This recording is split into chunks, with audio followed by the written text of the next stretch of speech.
নমস্কাৰ ভিউৱাৰ্ছ, মোৰ নতুন ব্লগলৈ আপোনালোক সকলোকে স্বাগতম জনাইছোঁ আৰু লগতে আগন্তুক স্বাধীনতা দিৱসলৈ সকলোকে মোৰ ফালৰ পৰা আন্তৰিক অভিনন্দন জ্ঞাপন কৰিছোঁ। দেশৰ স্বাধীনতাৰ ৭৫ বছৰ উপলক্ষে সমগ্ৰ দেশতে আয়োজন চলিছে স্বাধীনতাৰ অমৃত মহোৎসৱ। প্ৰধানমন্ত্ৰী নৰেন্দ্ৰ মোদী ডাঙৰীয়াৰ নেতৃত্বাধীন চৰকাৰে সমগ্ৰ দেশতে ৭৫ বছৰীয়া স্বাধীনতা দিৱসক অমৃত মহোৎসৱ ৰূপে উদযাপন কৰাৰ পৰিকল্পনা কৰি সকলো ৰাজ্যক সামৰি ল'ব পৰা উন্নয়নকামী বিভিন্ন কাৰ্যসূচী ঘোষণা কৰিছে। অকল ঘোষণা কৰাই নহয়, ইয়াৰ ৰূপায়ণ পৰ্বও চলি আছে। দেশপ্ৰেমৰ ভাৱনাক অমৃত মহোৎসৱৰ জৰিয়তে অধিক সুদৃঢ় সফল কৰি তোলাৰ বাবে সকলো স্তৰৰ মানুহক অমৃত মহোৎসৱৰ সৈতে সাঙুৰি লোৱাৰ বাবে ব্যাপক প্ৰচেষ্টা চলোৱা হৈছে, যাৰ জৰিয়তে সমগ্ৰ বিশ্বত ভাৰতবাসীৰ দেশপ্ৰেমৰ ভাৱনাক জিলিকাই তোলা হ'ব। তাৰ অংশ হিচাপে ৰেল, উৰাজাহাজ, ব্যৱসায়িক যান বাহন, অটো ৰিক্সা, উবেৰ সকলোতে অমৃত মহোৎসৱৰ ষ্টিকাৰ লগোৱাৰ উপৰিও ৰেডিঅ', ইলেক্ট্ৰনিক তথা প্ৰিণ্ট মিডিয়াত প্ৰকাশ পাই আছে বিভিন্ন প্ৰেৰণাদায়ক বিজ্ঞাপন। চৰকাৰৰ এই পদক্ষেপ সঁচাকৈ প্ৰশংসনীয়। এইবাৰ 13, 14 আৰু 15 আগষ্ট এই 3 দিনত প্ৰত্যেকৰ ঘৰ, চৰকাৰী বেচৰকাৰী শিক্ষানুষ্ঠান, ব্যৱসায়িক প্ৰতিষ্ঠান, চৰকাৰী কাৰ্যালয়, ভৱন, বিষয়া কৰ্মচাৰীৰ আৱাস আদিত তিৰংগা উৰুওৱা হ'ব। ধাৰণা কৰা হৈছে যে 13ৰ পৰা 15 আগষ্টলৈ 3 কোটিৰো অধিক সৰু ডাঙৰ জাতীয় পতাকা অসমৰ আকাশত উৰিব। এইবাৰৰ যি স্বাধীনতা দিৱসৰ অমৃত মহোৎসৱ সঁচাকৈয়ে জাকত জিলিকা হৈ পৰিব, কাৰণ চাৰিওচাইডে উৎসৱমুখৰ পৰিৱেশৰ সৃষ্টি হৈ আছে। এইখিনিলৈকে সকলো ঠিকেই থকা যেন লাগিছে যদিও বাটে ঘাটে য'তে ত'তে আঁৰিব লগা পতাকাবোৰৰ অৱস্থা 16 আগষ্টৰ পিছত কি হ'ব, সেয়া এক ডাঙৰ প্ৰশ্ন মোৰ মনত উদয় হৈছে। এই জাতীয় পতাকাবোৰ ক'ৰবাত সংৰক্ষণ কৰা হ'ব নে জাবৰৰ দমত বা বাট পথৰ পতাকাবোৰ তেনেদৰে পৰি ৰ'ব?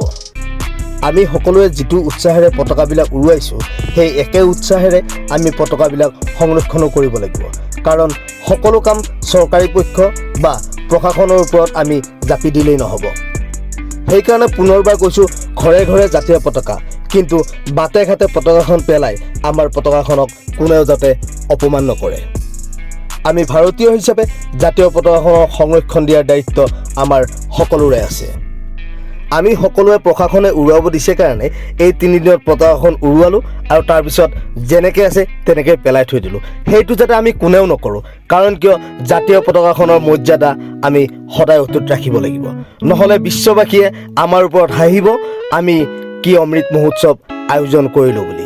কাৰণ কিয় সকলো বস্তু আমাৰ চৰকাৰে বা প্ৰশাসনে আমাক দৃষ্টিগোচৰ কৰি থাকিব নোৱাৰে।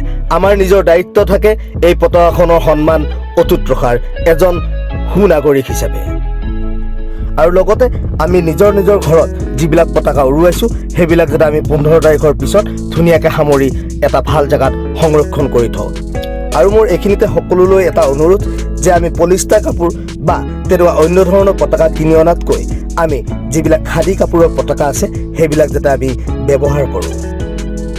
আপোনালোকে মোৰ এই ভিডিঅ'টো যিমান পাৰে শ্বেয়াৰ কৰক, কাৰণ কিয় এখন জাতীয় পতাকাক আমি কোনেও এজন ভাৰতীয় নাগৰিক হিচাপে কেতিয়াও অপমানিত হ'ব দিব নোৱাৰোঁ বা অপমান হৈ থকা দেখিব নোৱাৰোঁ। সেইকাৰণে মোৰ এই ভিডিঅ'টো যিমান পাৰে আপোনালোকে শ্বেয়াৰ কৰক।